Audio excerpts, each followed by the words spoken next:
जय हिंद। आप देख रहे हैं लाइफ टाइम्स, आपके साथ में हूं वंदना स्रोही।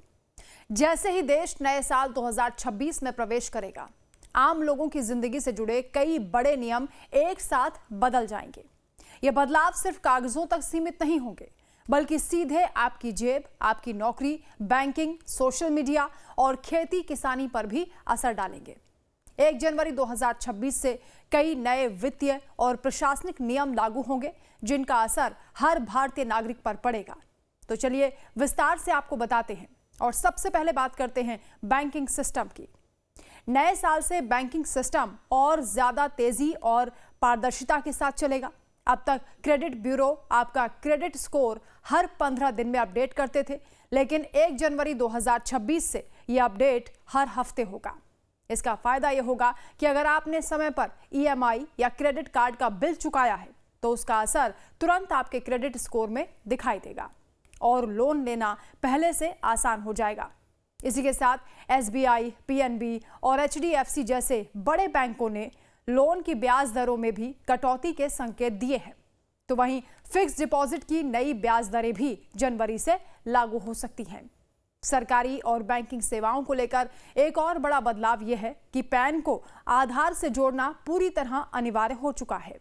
अगर आपने अभी तक पैन आधार को लिंक नहीं किया है, तो आपका बैंक अकाउंट, टैक्स से जुड़े काम और कई सरकारी सेवाएं बाधित हो सकती है। सरकार का मकसद वित्तीय लेन देन को पूरी तरीके से पारदर्शी बनाना है। और अब बात करते हैं साइबर फ्रॉड पर सख्ती की। जी हां, डिजिटल पेमेंट और ऑनलाइन धोखाधड़ी को रोकने के लिए सरकार और बैंक सख्त कदम उठा रहे हैं। 1 जनवरी से UPI और बाकी डिजिटल भुगतान के नियम और कड़े हो जाएंगे। खासतौर पर व्हाट्सएप, टेलीग्राम और सिग्नल जैसे मैसेजिंग ऐप्स पर सिम वेरिफिकेशन के नियम सख्त किए जाएंगे, ताकि फर्जी अकाउंट, स्पैम मैसेज और साइबर फ्रॉड पर लगाम लगाई जा सके। इसके अलावा बच्चों की सुरक्षा और मानसिक स्वास्थ्य को ध्यान में रखते हुए सोशल मीडिया को लेकर भी कई बड़े बदलाव संभव हैं।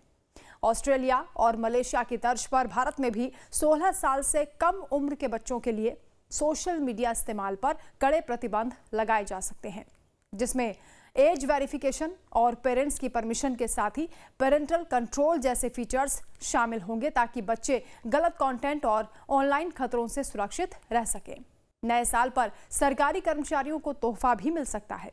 जी हां, सरकारी कर्मचारियों के लिए नया साल राहत की खबर लेकर आ सकता है। 1 जनवरी 2026 से 8वें वेतन आयोग की सिफारिशें लागू होने की प्रबल संभावना है। इसके साथ ही महंगाई भत्ते में भी बढ़ोतरी हो सकती है, जिससे कर्मचारियों की इन हैंड सैलरी बढ़ेगी और उनकी आर्थिक स्थिति बेहतर होगी। चलिए अब बात करेंगे किसानों की। जी हां, किसानों के लिए भी 2026 कई बदलाव लेकर आएगा।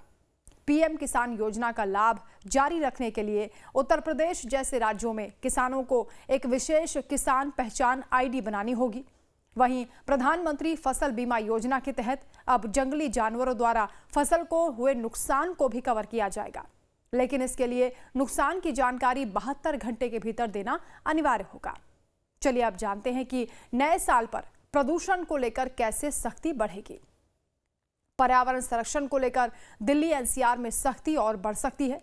पुराने डीजल और पेट्रोल से चलने वाले कॉमर्शियल वाहनों पर नई पाबंदियां लगाई जा सकती हैं और इसका असर ट्रांसपोर्ट, लॉजिस्टिक्स और डिलीवरी सेवाओं पर पड़ सकता है। इन सब के अलावा हर महीने की तरह 1 जनवरी को भी LPG सिलेंडर, कॉमर्शियल गैस और हवाई ईंधन यानी ATF की कीमतों की भी समीक्षा होगी। और इसके अलावा आयकर विभाग एक नया प्री-फील्ड ITR फॉर्म पेश कर सकता है, जिससे कि टैक्स भरना आसान होगा। लेकिन टैक्स विभाग की निगरानी पहले से भी ज्यादा सटीक और सख्त हो जाएगी। कुल मिलाकर नया साल 2026 सिर्फ कैलेंडर बदलने का नहीं है, बल्कि नियमों, सिस्टम और रोजमर्रा की जिंदगी में भी बड़े बदलावों का साल बनने जा रहा है और इसका असर हर आम आदमी पर साफ तौर से दिखाई देगा।